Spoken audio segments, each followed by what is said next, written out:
South కొరియాలో మంత్రి నారా లోకేష్ పర్యటన 5వ రోజు కొనసాగుతోంది. ఈ పర్యటనలో వివిధ సంస్థలు ప్రతినిధులతో లోకేష్ వరుస సమావేశాలు అవుతున్నారు.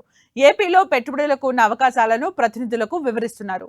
సియోలో Kia Motors executive vice president Tae Hanlee ఇతర ఉన్నత స్థాయి బృందంతో లోకేష్ భేటీ అయ్యారు.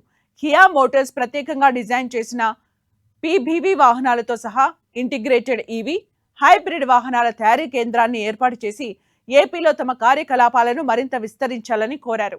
ప్రపంచ మార్కెట్లకు సేవలు అందించడానికి విశాఖపట్నం పోర్టు సమీపంలో ఒక సీకేడీ అసెంబ్లింగ్ ఎక్స్పోర్ట్ సెంటర్ను ఏర్పాటు చేయాలని కోరారు. అటు దక్షిణ కొరియా రాజకీయ వ్యవహారాలు విదేశాంగ శాఖ మంత్రి సిసిలియా చుంగ్తో లోకేష్ సమావేశమయ్యారు. ఏపీలో అమలు చేస్తున్న స్పీడ్, స్టెబిలిటీ, సర్వీస్ విధానం కొరియా పెట్టుబడిదారులకు రక్షణ కవచంలా నిలుస్తుందని వివరించారు.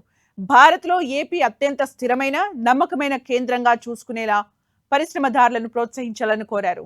ఏపీలో అందించే పన్ను రాయితీలు, తక్కువ ధరకే భూమి, సబ్సిడీలు పరిశ్రమదారులకు మద్దతుగా నిలుస్తాయని తెలిపారు.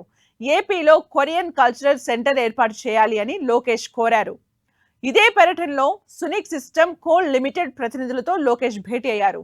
ఏపీలో డిస్ప్లే పరికరాల తయారీ యూనిట్ ఏర్పాతో చేయాల్సిందిగా విజ్ఞప్తి చేశారు. ఏపీలో యూనిట్ ఏర్పాటుకు ముందుకు వస్తే జాయింట్ వెంచర్ కోసం సహకారం అందిస్తామన్నారు. ఇండియా సెమీ కండక్టర్ మిషన్ 2.0తో పాటు AP semi conductor display fab policy కింద ప్రోత్సాహకాలు అందిస్తామని వెల్లడించారు.